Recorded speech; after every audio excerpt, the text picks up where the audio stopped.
নমস্কার, জয়শ্রী গণেশ আপনাদের প্রত্যেককে জানাই স্বাগতম আজকের বিশেষ পর্বের অনুষ্ঠানে। আজকে আলোচনা করব যে রাশিটিকে নিয়ে, সেটি হলো তুলা।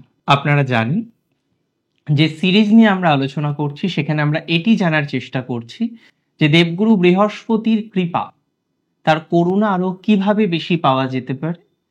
দেবগুরু বৃহস্পতি জ্যোতিষশাস্ত্রে অন্যতম একটি গ্রহ, শুভ গ্রহদের তালিকায় যার নাম শীর্ষে রাখা যেতেই পারে।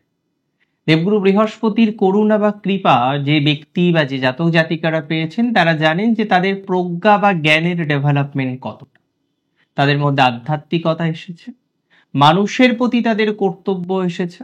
তারা শুধু শেখেনি, তাদের শেখানোর দক্ষতাটাও অনেক ভালো। তাই তারা আরো শিখতে চায়, আরো জানতে চায়, আর জানাতেও চায়। এই দুটো কোয়ালিটি তাদের মধ্যে অনেক বেশি ব্যক্ত হয়েছে। কিন্তু প্রশ্ন এখানে নয়, প্রশ্ন আরো অনেক বিষয় রয়েছে। কি কি বিষয়? দেখুন, মাথায় রাখতে হবে রাশি তুলার ক্ষেত্রে বৃহস্পতি অত্যন্ত সিগনিফিকেন্ট একটি গ্রহ। এতদিন আমরা দেখেছি বৃহস্পতি অষ্টমে ছিলেন, যদিও বিপরীত রাজযোগ তৈরি করে বসেছিলেন, তারপরেও অষ্টমস্ত বৃহস্পতি নানা প্রেশার বা চাপ আপনাদের দিয়েছে। বৃহস্পতি কিছু কিছু ক্ষেত্রে আধ্যাত্মিকতা ডেভেলপমেন্ট করেছে, কথা একদমই ঠিক। কোনো কোনো ক্ষেত্রে অকাল্টের প্রতি ইন্টারেস্ট আপনাদের আরো বেশি বেড়ে গিয়েছে, এটাও ঠিক। তবে বৃহস্পতি বর্তমানে ভাগ্যস্থানে আছে, আর ভাগ্যস্থানে বৃহস্পতির তিনটি দৃষ্টি যথাক্রমে আপনার রাশিতে, আপনার রাশির তৃতীয় এবং আপনার রাশির পঞ্চমে রয়েছে, যার ইম্প্যাক্ট কিন্তু অসম্ভব ভালো। আমি পরপর আলোচনা করব যে কোন অ্যাসপেক্টের কি ধরনের রেজাল্ট আসতে পারে, ফলাফল কেমন আসতে পারে। বৃহস্পতির পঞ্চম অ্যাসপেক্ট খুব সহজ সরল অ্যাসপেক্ট। দেবগুরু বৃহস্পতি, যিনি দেবতাদের গুরু, যিনি আধ্যাত্মিকতার অন্যতম গ্রহ, যিনি শিক্ষা প্রদানের অন্যতম শিক্ষাগুরু, তবে তিনি শুধু শিক্ষাগুরু নয়, তিনি দীক্ষাগুরু। তিনি শুধু দীক্ষাগুরু নয়, তিনি জগৎগুরু। তিনি শুধু জগৎগুরু নয়, তিনি দেবতাদের গুরু। বৃহস্পতির প্রভাব অত্যন্ত গুরুত্বপূর্ণ, এবং বৃহস্পতির শিক্ষা দীক্ষা, তার শেখানো, তার মধ্যে অমৃতের জ্ঞান, সমস্ত বিষয়গুলো কিন্তু সুন্দর। পঞ্চম দৃষ্টিতে বৃহস্পতি সেই বিষয়টিকে আমাদের জীবনচক্রে এনে দেয়, যেটি আমরা পূর্ব পুণ্যের ফলে লাভ করতে পারি, কিংবা আমাদের গুরুজনদের আশীর্বাদের প্রভাবে লাভ করতে পারি। কিরকম বিষয়টা দেখুন, পঞ্চম দৃষ্টি পড়ছে আপনার রাশিতে। বিগত দিনে আপনারা দেখেছেন স্বাস্থ্যহানি হচ্ছে, কিছু আনওয়ান্টেড ডিজিজ আপনাকে কষ্ট দিয়েছে। কিছু কিছু ক্ষেত্রে সেই ডিজিজ, সেই রোগ ব্যাধি নানা রকম ভাবে আপনাদের যন্ত্রণার মধ্যে রেখেছে।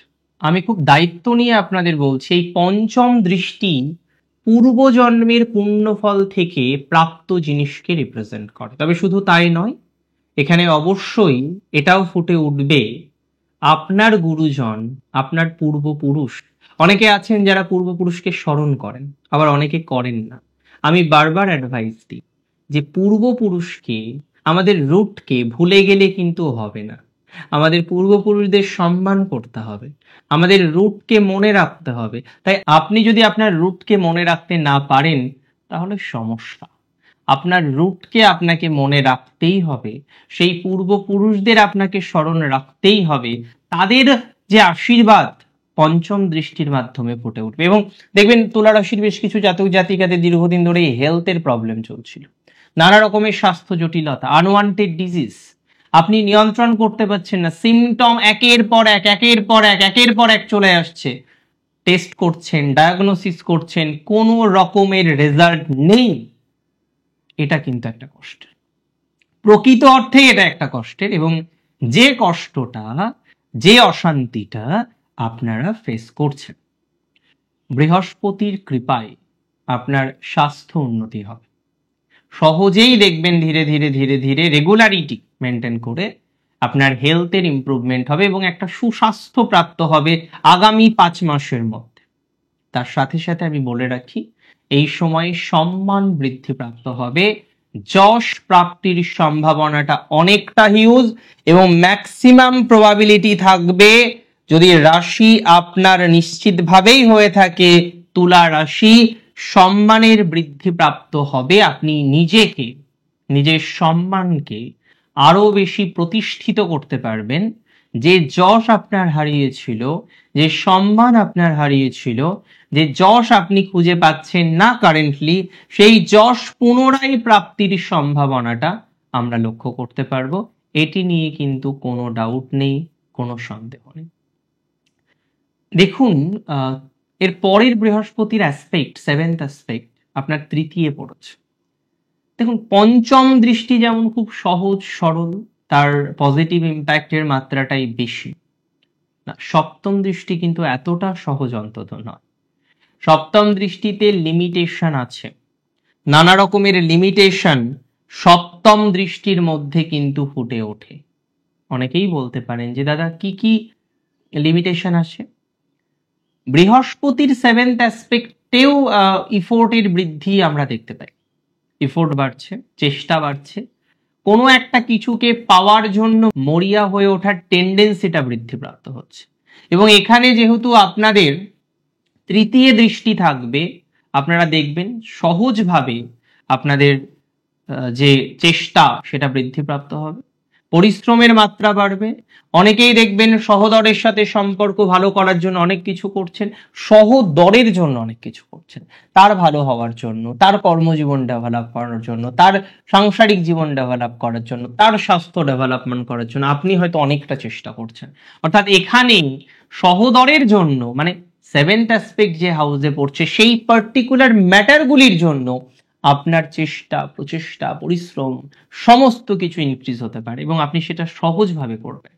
তবে বৃহস্পতির দৃষ্টির একটি কনফার্মেশন আছে যে আপনি একটা কাজ করছেন, আপনি ইফোর্ট দিচ্ছেন এবং সেই ইফোর্ট থেকে একটা বেটার ফলাফল 100% আসবে। শিওরিটি থাকছে যে আপনি পরিশ্রম করুন, আপনার ভাইয়ের জন্য, আপনার দাদার জন্য, আপনার সহদরের জন্য, আপনার বোনের জন্য, আপনার সাংসারিক জীবনের জন্য, পরিবারের সদস্যদের জন্য, আত্মীয় স্বজনদের জন্য আপনি যদি কোনো একটা বিষয় একটু করে দেন, সেটাতে সাকসেস 100% আসবে। I don't have any doubt regarding this. আরো কিছু বিষয় আছে, বৃহস্পতির নবম দৃষ্টিটা মোস্ট ইম্পর্টেন্ট, যেটি আপনার ফিফথে আছে। আধ্যাত্মিকতা বাড়বে। পঞ্চম, আপনার সন্তান দেখতে পারেন কিছু কিছু ক্ষেত্রে আধ্যাত্মিক হয়ে উঠছে। আপনার ভালোবাসার মানুষটির মধ্যে আধ্যাত্মিক মাত্রা বাড়তে পারে। আধ্যাত্মিকতার কারণে আপনি ভালোবাসার মানুষ পেতে পারেন। অনেক ক্ষেত্রে দেখা যাবে স্পিরিচুয়াল কোনো ব্যক্তিবর্গের কানেকশন তৈরি হতে পারে।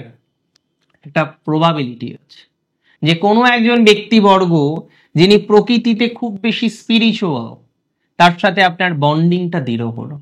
কোনো একজন ব্যক্তিবর্গ যিনি অত্যন্ত আধ্যাত্মিক, তার সাথে আপনার রিলেশনশিপটা ভালো হলো। তার মানে এখানে আধ্যাত্মিকতার বহিঃপ্রকাশের জায়গা দেখা যায়। তার মানে এখানে ডেভেলপমেন্টের মাত্রাটা লক্ষ্য করা যায়। পরিস্থিতি অনেকটাই স্বাভাবিক হবে, সেই বার্তাটুকু আমি আপনাদের দিতে পারি। Very very significant. এখানে আপনার সন্তান, আপনার সম্পর্ক, আপনার এক্সট্রা কারিকুলার অ্যাক্টিভিটিস ইত্যাদি ইত্যাদি বিষয়ের সাথে প্যারালালি আপনার আধ্যাত্মিকতা, আপনার স্পিরিচুয়ালিটি, আপনার ডিপ আন্ডারস্ট্যান্ডিং, আপনার সাধনা, সাধক হয়ে ওঠার টেন্ডেন্সি, সেটা ডেভেলপ করবে। একটা হাই প্রবাবিলিটি আছে এই সংক্রান্ত বিষয়ে আপনার সাধনা লব্ধ ফলাফল প্রাপ্তির সম্ভাবনাটা হিউজ হতে পারে। তবে বৃহস্পতিকে আমরা আরো অনেকভাবে তুষ্ট করতে পারি। এবার আপনাদের কিছু টোটকা দিই, টিপস দিই। প্রথম যে টিপস আমি দেব সেটি হলো নিরামিষ আহার করা। প্রতি বৃহস্পতিবার নিরামিষ আহার করতে পারেন, বৃহস্পতি অত্যন্ত খুশি হবে। দেখুন, প্র্যাকটিক্যালি সাত্ত্বিক গ্রহ, সত্য নেচারের গ্রহ, তার নেচার যদি ডেভেলপ করি আমাদের মধ্যে, তার পজিটিভিটি পাবো। তাই সাত্ত্বিকতা বৃদ্ধি করতে হবে, দেবদ্বিজে ভক্তি রাখতে হবে, গুরুজনদের প্রতি ভক্তি রাখতে হবে, স্বামী স্ত্রীর মধ্যেও ভক্তি রাখতে হবে, রেসপেক্টের একটা আলাদা জায়গা, আলাদা একটা কাঠামো তৈরি করতে হবে। এবং যত শীঘ্র আপনি আপনার রেসপেক্টের জায়গা তৈরি করতে পারবেন, যত শীঘ্র আপনি আপনার রেসপেক্টের কাঠামোটাকে বিল্ড আপ করতে পারবেন, ততটাই ডেভেলপমেন্টের মাত্রা কিন্তু বৃদ্ধিপ্রাপ্ত হবে। সো রেসপেক্টকে ডেভেলপ করুন, বেটার হবে, ডেভেলপমেন্টটা এনহান্স করবে বলে মনে করছি। প্রতি বৃহস্পতিবার চেষ্টা করুন কোনো মন্দিরে একটু সময় উপভোগ করার, অতিবাহিত করার, কিংবা কোনো গোশালায় একটু সময় অতিবাহিত করার, গো মাতাকে সেবা করতে পারেন। এটা অনেকটা শুভ ইম্প্যাক্ট দিতে পারে আপনার লাইফে। তাছাড়াও আমি বলবো শিবের দক্ষিণামূর্তির পুজো করার জন্য। আজকের অনুষ্ঠান সম্পর্কে আপনার মতামত অবশ্যই আমাকে জানান। অনেক ভালো থাকুন আপনারা প্রত্যেকে, সুস্থ থাকুন, স্বাভাবিক থাকুন। শেষ করছি আজকে আমি এখানেই। জয় শ্রী গণেশ।